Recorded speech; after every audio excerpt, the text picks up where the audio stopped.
The history of Venezuela is not merely a timeline of dates, it is a brutal dramaturgy of colliding civilizations, geography, and resources. It all began long before European sails appeared on the horizon. For centuries, the Caribs and Arawaks lived on these lands, carved by turbulent rivers and impenetrable jungles. Their world collapsed in 1498 when Christopher Columbus, during his third expedition, first set foot on the South American mainland, christening it the Land of Grace. However, the country received its true name a year later from Amerigo Vespucci.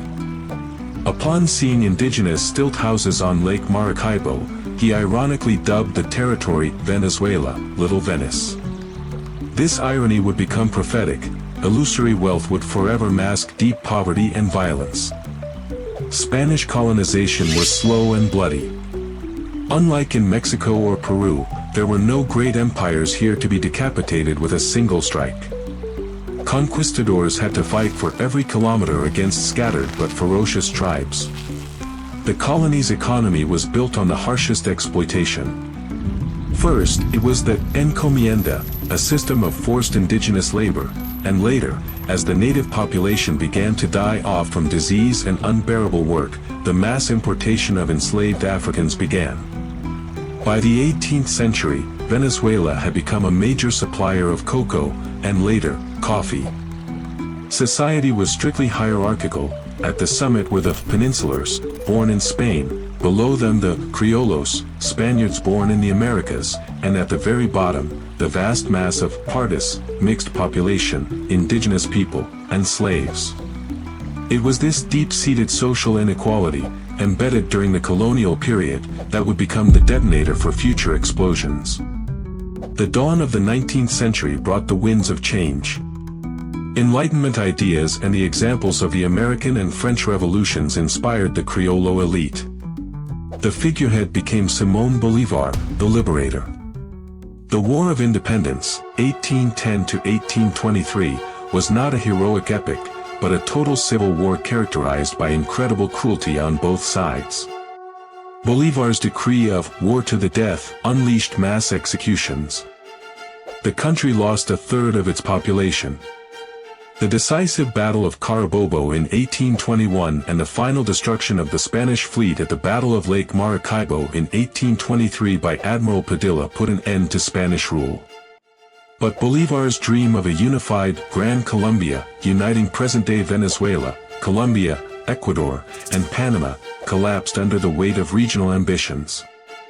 In 1830, Venezuela became independent, and Bolívar died in exile, disillusioned and destitute. The entire 19th century reeked of the gunpowder of civil wars.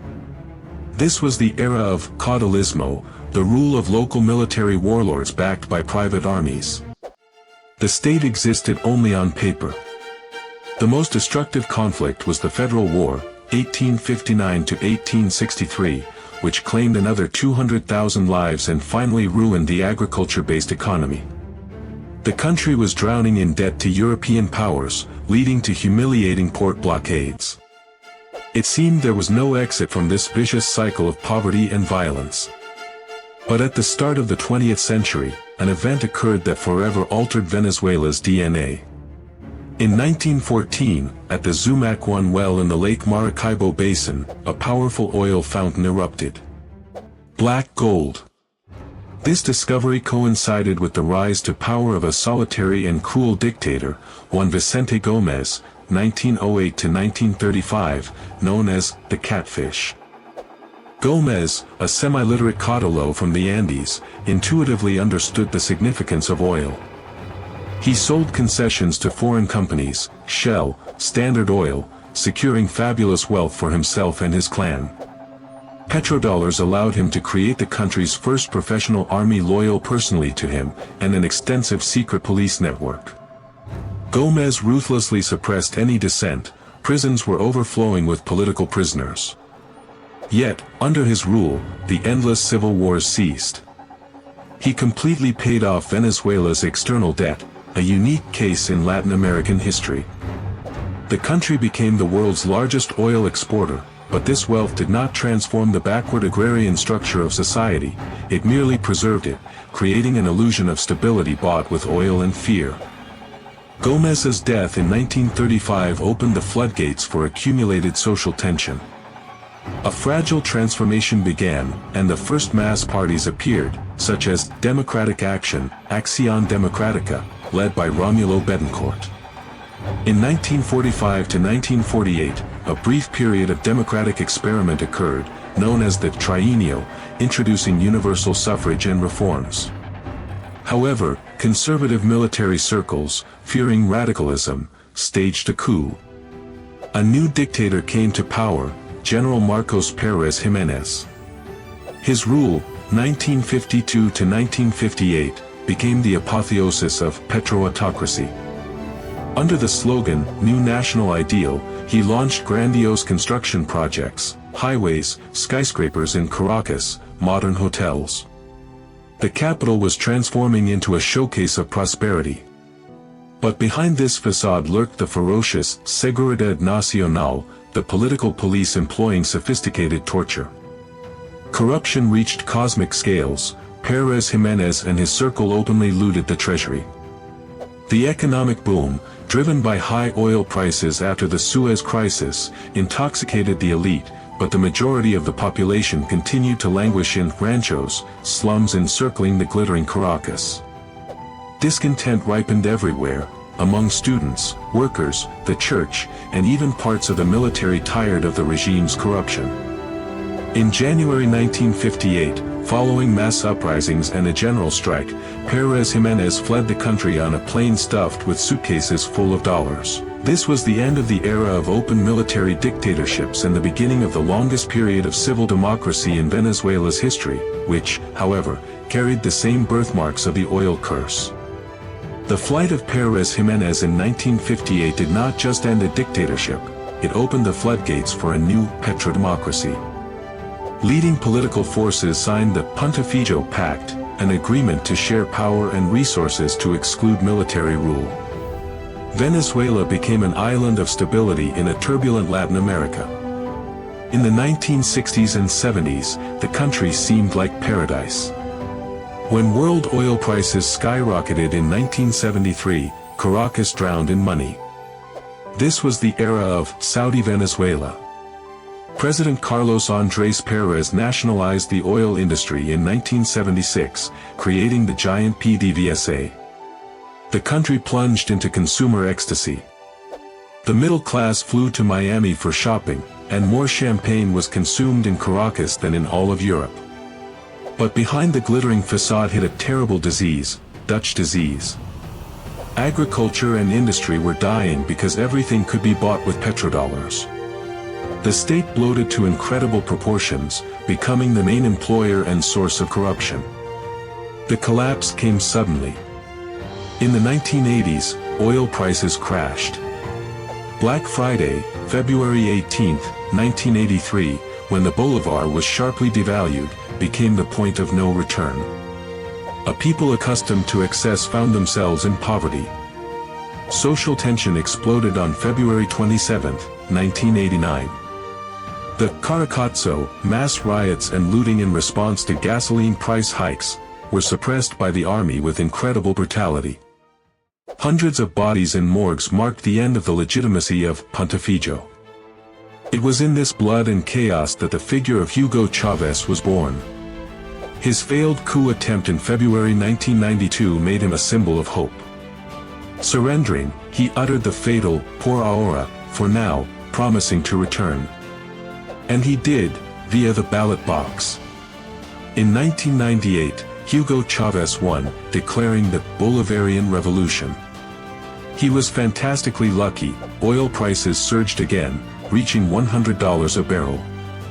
Chavez began a giant social experiment. Billions were directed into missions, free healthcare, literacy, and cheap food for the poor. The poor from the ranchos felt like citizens for the first time. But the price was the collapse of the legal system. Chavez seized control of all institutions, purged professionals from PDVSA, replacing them with loyal soldiers, and began mass expropriations of private business. The country turned into a one-man theater fueled by an inexhaustible oil fountain. By the time of his death from cancer in March 2013, the economic engine was already stalling, and inflation began to flare up. Nicolás Maduro inherited a crumbling empire. Almost immediately, oil prices fell again, exposing an empty treasury. The era of the Great Depression arrived. Since 2014, Venezuela has plunged into the hell of hyperinflation. Money turned into trash. Food and medicine shortages led to a humanitarian catastrophe. Over 7 million people fled the country. The elections of July 28, 2024, dealt a new blow. The regime usurped the victory of Edmundo González and María Corina Machado, responding to protests with the terror of Operation Tun-Tun. Venezuela became a pariah, and Maduro strengthened his dictatorship, relying on bayonets and pressure on Guyana over the Essequibo. But January 2026 cancelled everything. On January 3, at 03:15 local time, the sky over Caracas was sliced by silent helicopters. During the lightning-fast U.S. Special Operation Absolute Resolve, elite Special Forces teams stormed the Miraflores Presidential Palace and the Fort Tayuna bunkers. Security was paralyzed by precision strikes on communication nodes. Nicolás Maduro, caught off guard, was subdued and transported to an airbase, from where he was immediately flown out of the country. The world was shocked by the footage. The former titan in handcuffs, without a tie, appearing before a federal court in New York on charges of narco-terrorism and corruption. Today, January 20, 2026, Venezuela stands at a bifurcation point. The regime is effectively decapitated. Vice President Delcy Rodriguez has declared herself acting president, trying to maintain control over security forces, but the army is disoriented. Some generals have already defected to the opposition. In the streets of Caracas, there is a fragile truce, interrupted by skirmishes between colectivos and jubilant crowds. María Corina Machado has emerged from underground, announcing the formation of a government of national salvation. Claims on the Essequibo are frozen under international pressure. The economic crisis has not vanished, but for the first time in decades, Venezuelans have hope, mixed with animal fear of the unknown. The ghost country has begun to breathe, but this breath could become either the dawn of a new democracy or the detonator of a bloody transitional chaos. The history of Little Venice is being written right now, and there is no longer any room for por ahora.